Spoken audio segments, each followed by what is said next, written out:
Every Friday he came here. Every Friday he left it closed. Nobody knew why Tao, until one day someone finally looked inside.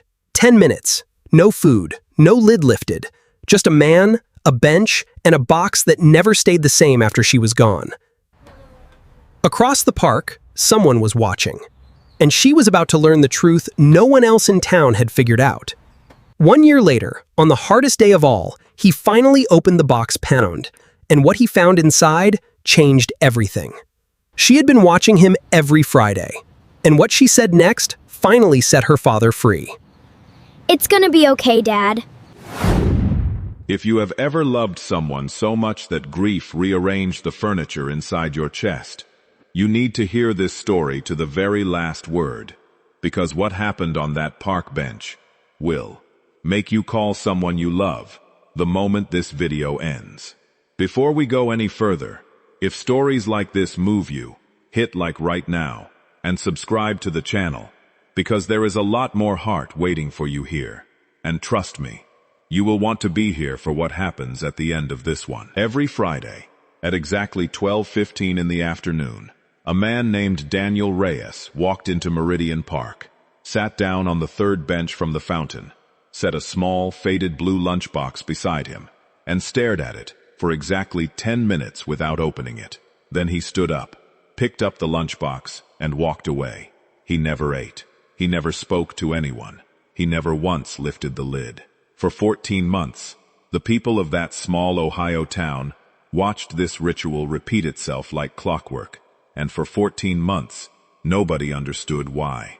Daniel was 34 years old, and if you looked at him quickly, you might have thought he was simply tired. But if you looked closer, if you really looked, you would have seen a man who was holding himself together with the sheer discipline of routine, because routine was the only thing standing between him and total collapse. He worked the early shift at Miller's Hardware, from 6 in the morning until noon, then spent his lunch hour on that bench, and afterward drove 20 minutes across town to wash dishes at a diner called the Yellow Spoon until nearly midnight. He did this 6 days a week.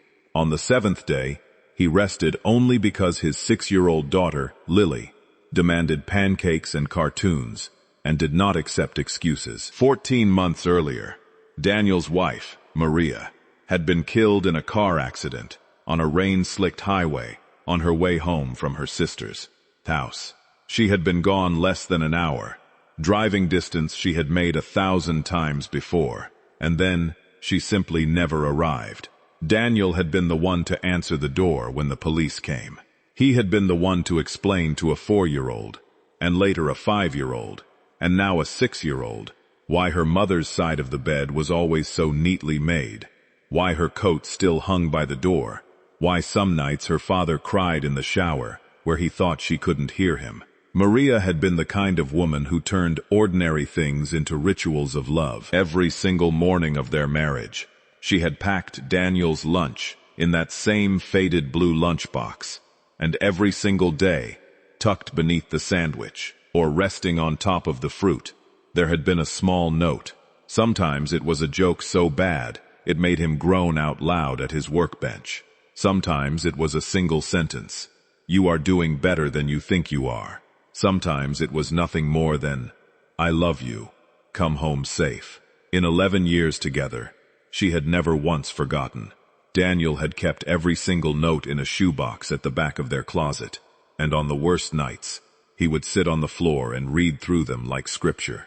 When Maria died, the notes stopped, and something in Daniel stopped with them. He tried, in those first raw weeks, to keep some version of the ritual alive, packing his own lunch in the same lunchbox, because giving it up felt like giving her up all over again. But he could never bring himself to write anything and put it inside. What could he possibly say that would matter? He was not a writer. He did not have her gift for turning small words into anchors. So the lunchbox came with him every day, and every day it stayed empty. And slowly, without ever fully deciding to, he began carrying it to the park bench where he and Maria had shared their very first date 11 years before, back when he was a nervous 23-year-old who had saved for 2 weeks to buy her a cup of coffee and a pretzel from a cart that no longer existed. He would sit there with the empty box for 10 minutes, as if some part of him believed that if he waited long enough in the right place, something might come back to him. Then he would leave, because Lily needed picking up from her aunt's house, because the diner needed dishes washed, because the world, unfairly and relentlessly, kept turning. Across the park, in a small apartment on the second floor of a converted Victorian house, an 81-year-old retired schoolteacher named Eleanor Whitfield had a clear view of that particular bench from her kitchen window. Eleanor had lived alone since her husband, Frank, passed 6 years earlier, and she had developed, in her solitude, the quiet habit of watching the park the way other people watch television. She knew the regulars. She knew the young mothers who came at 9 for stroller walks, the retirees who fed the pigeons at dawn, the teenagers who claimed the fountain steps after school. And for over a year, she had watched the man with the blue lunchbox, and she could not, for the life of her, understand what she was witnessing. At first, she assumed grief, plainly, the way you assume rain from gray clouds. But grief usually softened with time, and this man's Fridays never changed. 10 minutes, no food, no lid lifted. She began to wonder if the box was a memorial of some kind, an urn disguised as lunch.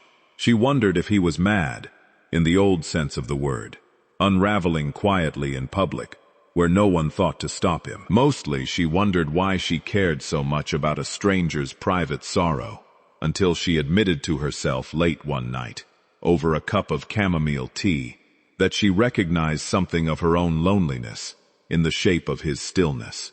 Watching him had become the closest thing she had to companionship, and that realization frightened her more than it comforted her.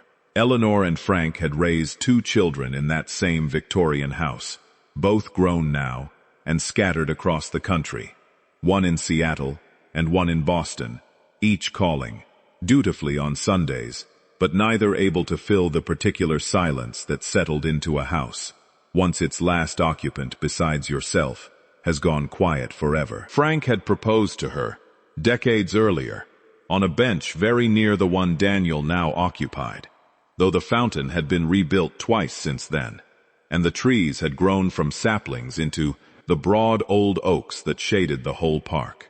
Eleanor had spent 41 years teaching 3rd grade in that town, and she still, out of habit, noticed children the way a teacher notices children, filing away small worries about kids who seemed too quiet, or too hungry, or too alone. She recognized that same instinct rising in her now, except this time it was pointed at a grown man who had never been her student, and she did not know what to do with a worry she had no professional right to act on. So for over a year, she only watched, and steeped her tea, and told herself it was none of her business, even as some deeper, more stubborn part of her kept insisting that it was.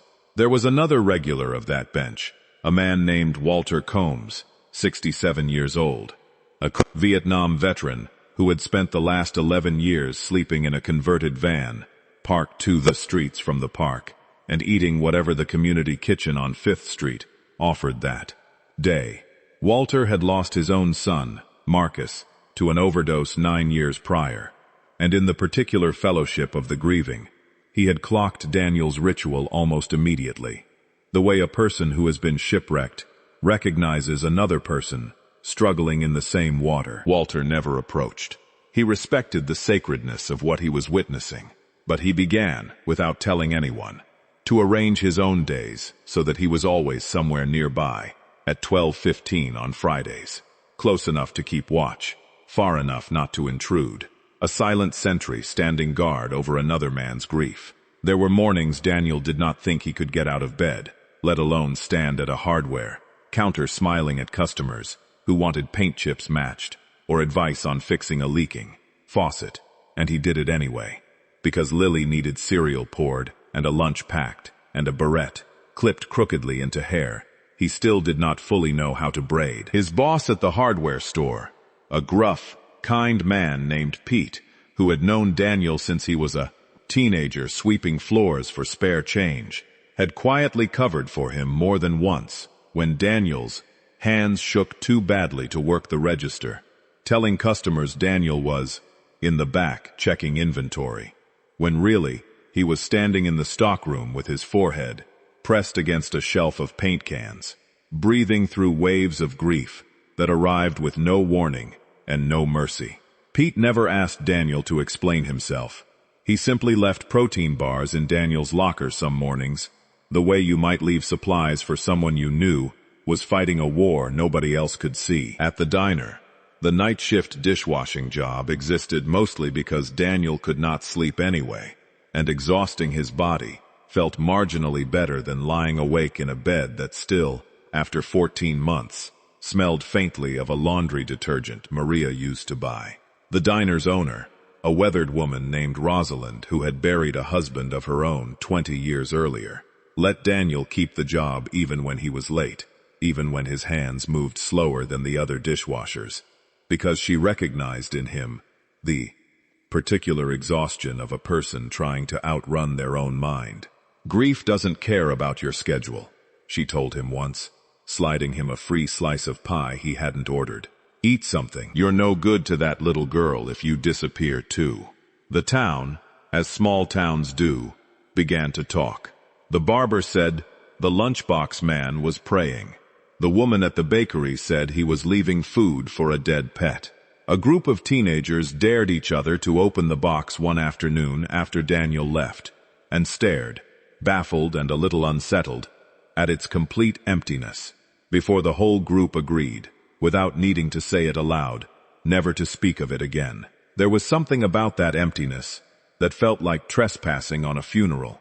Whatever Daniel was doing, the town sensed it was not theirs to touch, and mostly they left it alone. Meanwhile, Daniel's life at home was fraying at every seam he tried to reinforce. The mortgage on the small house he and Maria had bought together was 2 months behind. Lily had started asking, in the direct and devastating way that children ask things, why Daddy never smiled at breakfast anymore, and whether it was her fault that Mommy left.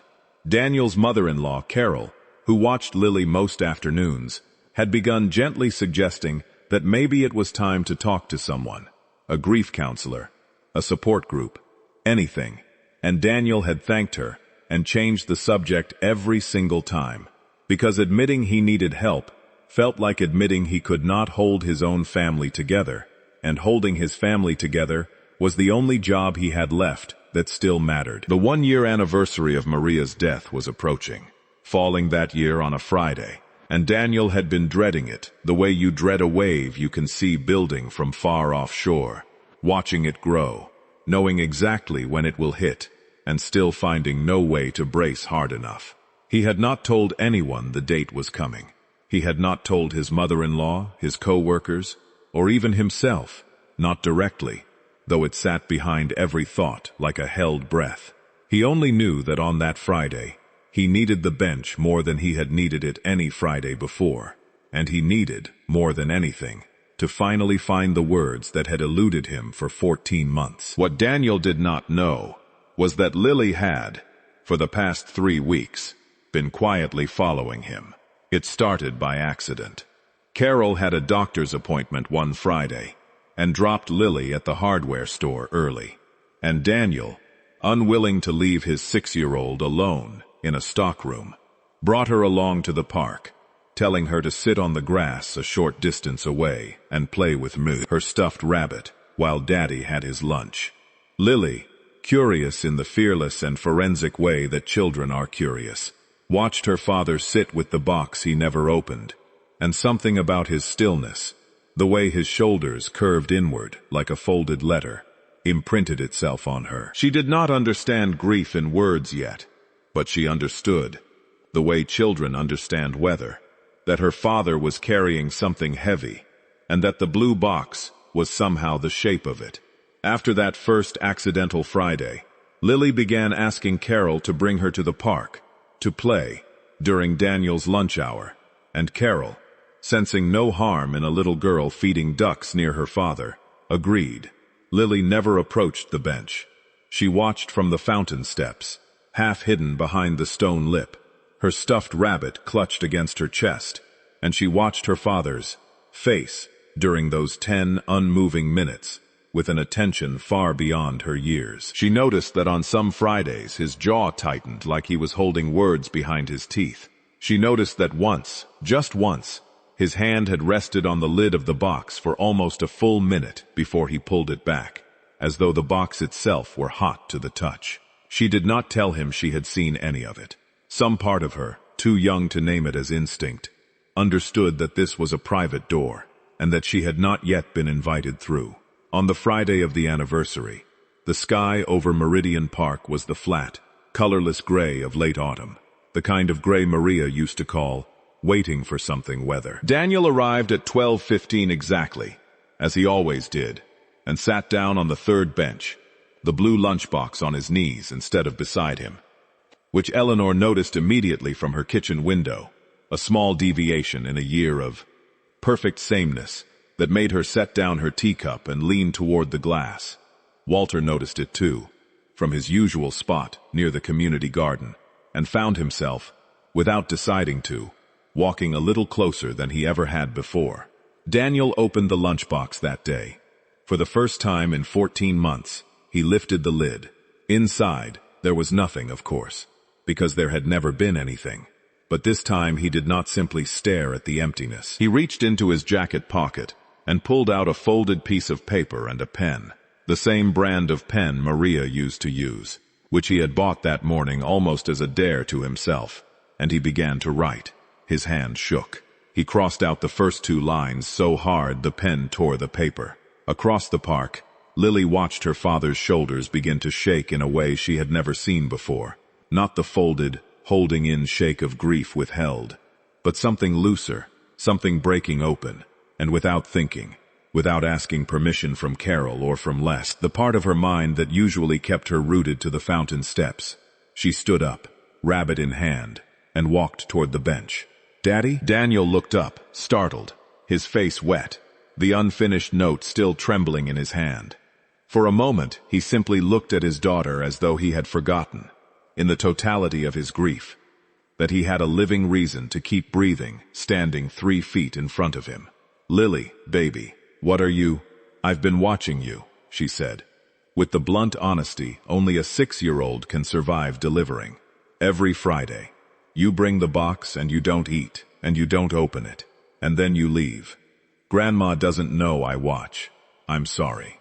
But I wanted to know why." Daniel opened his mouth to explain it away, to send her back to the fountain with a lie about grown-up things, and found, for the first time in 14 months, that he simply could not lie to her. He patted the bench beside him, and Lily climbed up, tucking her rabbit between them like a small chaperone. "This was Mommy and Daddy's bench," Daniel said.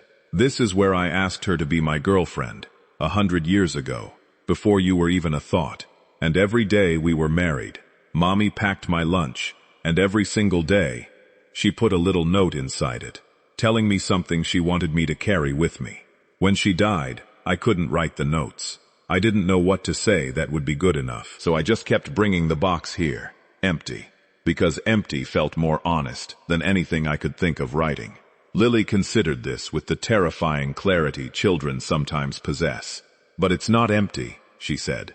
"You're in it, and I'm in it. Mommy just isn't holding the pen anymore. You are." Daniel stared at his daughter, 6 years old, offering him in one sentence what 14 months of silence had failed to give him, and something in his chest that had been clenched since the night of the accident, finally, quietly, released. He looked down at the torn, half-written note in his lap, and this time the words came without struggle, because he was no longer trying to write something as good as Maria's notes. He was simply writing the truth. He wrote, "I miss you every single day, but I am still here, and Lily is still here, and we are going to be okay, because you taught us how to love each other well enough to survive even this." He folded the note, and for the first time in 14 months, placed something inside the blue lunchbox. Then, on an impulse he did not examine too closely, he closed the lid, stood, and set the lunchbox down on the empty end of the bench, instead of carrying it away with him. It was Eleanor who approached first. having watched the entire scene from her window with her hand pressed to her mouth. Finally, pulling on her cardigan and walking the 2 blocks to the park, faster than she had walked anywhere in years. She reached the bench, just as Daniel and Lily were gathering themselves to leave, and she said, simply, "I'm so sorry for interrupting, but I have watched you on this bench for over a year, and I need you to know that whatever you were carrying, you were never carrying it as alone as you thought." Daniel, undone already, found himself telling this stranger the whole story, right there on the bench, while Lily fed the pigeons with breadcrumbs Eleanor produced from her cardigan pocket like a magician. Walter joined a few minutes later, hanging back at first, until Eleanor waved him over with the sack, easy authority of a woman who had spent 40 years commanding classrooms. "This is Walter," she said. "He's been watching over you too, though he'll deny it." Walter didn't deny it. He simply said, "Lost my boy 9 years back. Some Fridays this bench was the only reason I got up in the morning, watching a stranger carry his grief with more dignity than I managed to carry mine." The 3 adults sat in a silence that was, for the first time in 14 months, not lonely. What happened next unfolded slowly, the way real healing usually does, without a single dramatic turning point, but through 100 small ones. The following Friday, Daniel came to the bench again, and this time the lunchbox held an actual sandwich, made that morning by his own unsteady but improving hand, along with a note for Lily, who had begun, at her own insistence, packing her father's lunch the way her mother once had, misspellings and crayon hearts included. Eleanor started bringing a thermos of tea to share. Walter started bringing, of all things, small paperback books he'd finished, leaving them for whoever wanted them, a tiny free library balanced on a park bench. Within 2 months, what had once been the loneliest ritual in town had become something the whole community started calling, half-jokingly, and then with genuine affection, the kindness bench. Word spread the way good things sometimes still do in small towns, through school pickup lines and barbershop chatter and the church bulletin, and other people began leaving things too. A granola bar for whoever needed it, a note of encouragement for a stranger having a hard week, a children's book for a kid who might wander by. Daniel, with Lily's enthusiastic help, started what they called Friday boxes, small lunch boxes left on that same bench, filled with a simple meal and a handwritten note of encouragement, meant for anyone in the park who needed either one, and slowly other families in town began doing the same on other benches, an entire quiet network of kindness, spreading outward from one grieving man's empty box. A teenage boy named Corey, who had been quietly failing 3 classes and telling no one at home how badly he was struggling, found a Friday box one afternoon with a note that simply read, "Whatever today's hard part is, you are still allowed to ask for help. That doesn't make you weak. It makes you someone who wants to keep going." He kept that note folded in his wallet for the rest of the school year, and eventually showed it to a guidance counselor, which turned out to be the first conversation, of many, that helped him graduate on time the following spring. A young mother named Priya, new to town and friendless, found a granola bar and a note that read, "You're doing better than you think you are," the very same words Maria used to write to Daniel, passed forward now to a stranger who had no idea where they had first come from, and she cried in her car for 10 minutes afterward, not from sadness, but from the shock of being seen by someone she would never meet. Walter's small paperback library grew into an actual wooden box mounted on a post near the bench, built by Pete from the hardware store at cost, stocked every week with donated books, so that by the time a second autumn rolled around, the bench that had once held one silent, grieving man now held an entire quiet ecosystem of strangers taking care of other strangers, one small, unglamorous kindness at a time.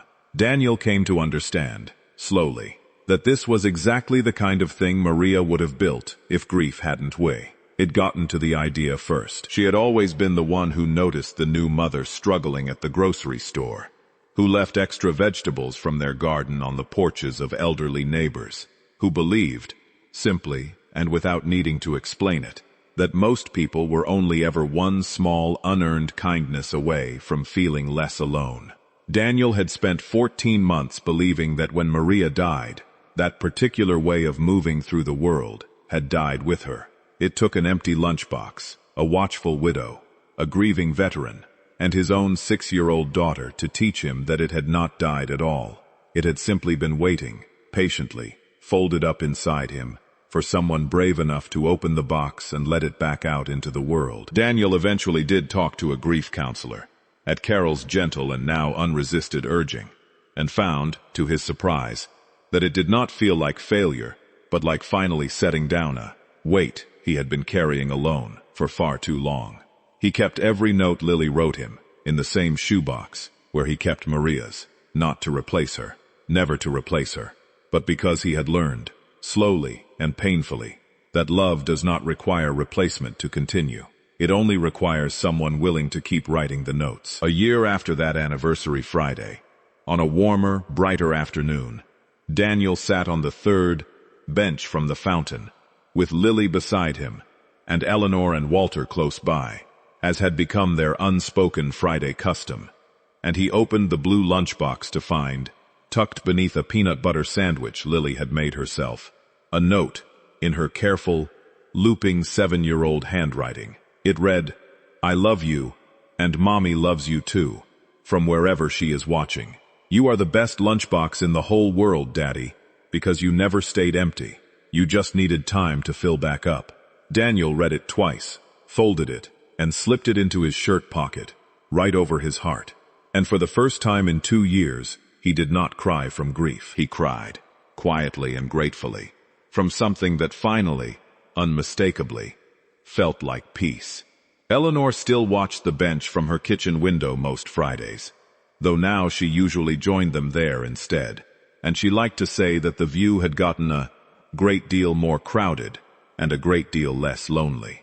Walter eventually accepted help finding stable housing 2 blocks from the park, something he later admitted he would never have agreed to if a stranger's grief hadn't first taught him that accepting kindness was not the same thing as losing your dignity. Pete kept restocking the little book box out of his own pocket without ever mentioning it to anyone, and Rosalind at the diner started sending home a second slice of pie every Friday. "For the girl who makes the sandwiches now," she said, winking at Lily like they shared a secret worth keeping.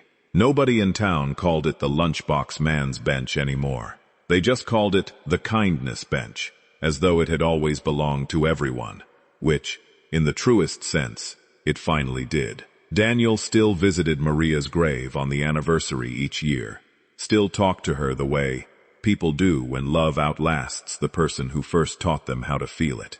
But he no longer needed an empty box to carry that conversation. He carried it instead in the notes his daughter tucked beside his sandwich every Friday morning, in the tea Eleanor poured without needing to be asked, in the paperback Walter left him, with a page dog-eared at exactly the passage he needed that week, and in the simple, hard-won understanding that love, once given fully, never actually runs out. It only ever waits for someone willing to open the box again. If this story moved something in you the way it moved us telling it, do not let this be the end of it. Like this video, subscribe to the channel, and share it with someone who might need to be reminded today that no box and no heart stays empty forever. Comment below and tell us who you would leave a lunchbox for, because somewhere out there, someone might need exactly that kind of love this Friday.